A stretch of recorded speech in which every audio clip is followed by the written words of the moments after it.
김민하 기자 어서 오세요. 안녕하세요. 첫 번째 항목은요. 출마하시려나입니다.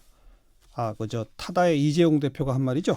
그렇습니다. 최종구 금융위원장이 타다의 이재용 대표의 최근 발언들에 대해서 한마디 한 것인데 거기에 대해서 또 이재용 대표가 다시 페이스북에다가 이분이 왜 이러시나 출마하시려나 이렇게 반응해서 화제인 건데요. 좀 이걸 정리를 해보겠습니다. 거슬러 가서 맨 처음 애초에 이재용 대표가 뭐라고 했죠? 택시기사들이 이제 타다 서비스에 반발하면서 분신하는 이런 사건이 일어나지 않았습니까? 그래서 이재용 대표가 지난 17일에 페이스북에다가 죽음으로 문제를 제기하고 죽음을 정치화하고 죽음을 이익을 위해 이용하는 일은 없어야 한다 이렇게 쓴 것인데요. 그러면서 세상의 변화가 마음에 안 든다고 해도 전국 택시 매출의 1%도 안 되고 서울 택시 매출의 2%도 안 되는 타다에 모든 책임을 돌리고 불안감을 조장하고 죽음까지 이르게 하는 행위는 용서받을 수가 없다 이렇게 쓴 것입니다. 또 19일의 언론 인터뷰에서도 정부를 향해서 타다가 없어지면 모든 일이 해결되냐 정부가 이기는 쪽이 우리 편이라는 자세로 손을 놓고 있다 이렇게 또 주장한 것도 화제가 되고 있습니다. 그런 주장에 대해서 최종구 금융위원장은 또 뭐라고 했어요? 오늘 기자들과 만난 자리에서 이제 이재용 대표를 강하게 비판을 한 거죠. 이재용 대표 얘기는 나는 달려가고 있는데 이제 왜 너희들은 못 따라오냐 이렇게 얘기한 것과 같다라고 했는데요. 택시업계 종사자들은 기존의 법과 사회 질서 안에서 소박한 일자리를 지키겠다는 분들이다. 그분들에 대한 최소한의 존중과 예의를 보여줘야 된다. 혁신 사업자들이 오만하게 행동하면 사회 전반의 혁신 동력을 약화시킬 수 있다. 이런 얘기들을 이제 했다는 겁니다. 네. 거기에 대해서 출마하시려나 이렇게 오늘 했다. 그렇죠. 근데 금융위원회가 이 타다하고 관련이 돼요? 지금 타다는 이제 국토부 소관으로 돼 있거든요. 그렇죠. 그래서 이제 장관급 인사가 다른 부처 현안에 대해서 이 정도 톤으로 얘기한 거는 그야말로 이례적이다 이런 평가들이 나오고 있는 건데요.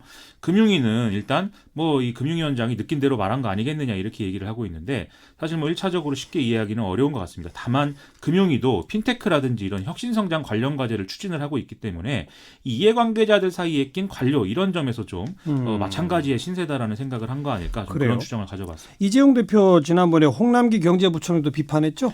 그렇죠. 이재용 대표는 지난해 8월부터 사실 혁신성장본부의 민간본부장을 맡았다가 12월 홍남기 부총리가 취임한 직후에 사임을 한 바가 있는데요. 이후에 홍남기 부총리가 이 기재부 내 혁신성장 추진단 내에 민간본부장이 없다라는 문제 제기에 대해서 전임 본부장이 의지만 있었으면 역할을 할 수 있었을 것이다 이렇게 답했다는 거죠. 이 전임 본부장이 이제 이재용 대표가 되는 건데요. 여기에 대해서 이재용 대표는 지난달 14일에 페이스북에서 혁신성장이 더딘 것은 부총리 본인 의지가 없기 때문 아니냐 대통령의 의지가 있던데 이렇게 이제 글을 올렸다는 겁니다. 이렇게 종합을 해보니까 좀 상황이 계속 안 풀리니까 서로 남 탓을 하는 이런 이제 그림이 이제 되고 있는 상황입니다. 네.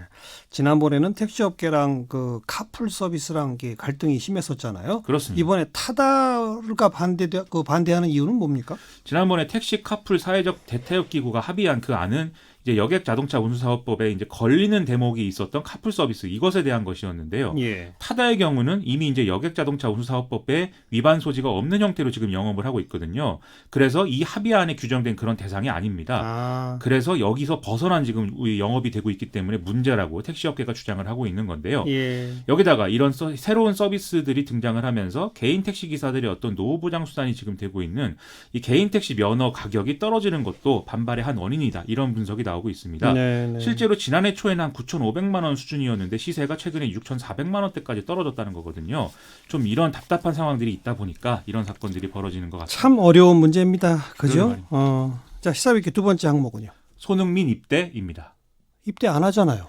그렇죠. 근데 오늘 고용노동부가 국제노동기구 핵심 협약 비준 절차에 착수한다 이렇게 밝혔는데 예. 그럴 경우에 보충력 제도가 폐지가 돼서 손흥민 선수 군대 가야 되는 거 아니냐 이런 얘기가 나오고 있거든요. 그래요? 진짜인지 좀 알아보겠습니다. 진짜예요?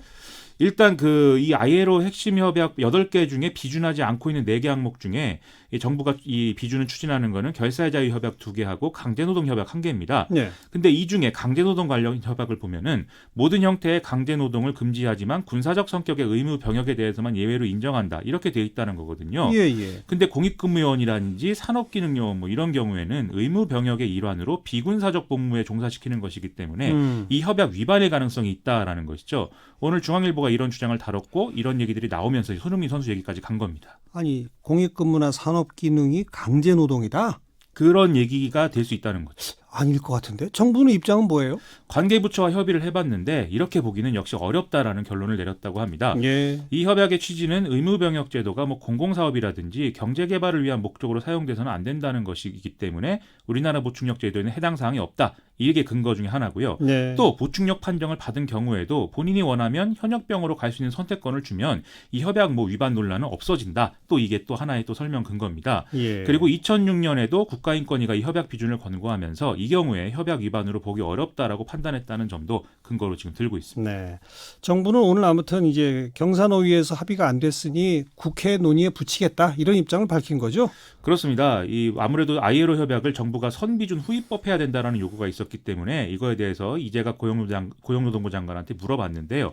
비준을 위해서 국회 동의가 필요하니까 비준 동의안을 마련해서 국회에 제출하겠다 이렇게 설명을 했으니까 예. 이 선비준 후입법 이런 형태로는 안 간다라는 뜻입니다. 그래서 비준안도 국회에 내고 동시에 법 개정안도 국회에 내고 그렇죠. 결국은 국회 논의에 붙여서 결론 냅시다 이렇게 제안한 거잖아요. 그렇게 된 겁니다.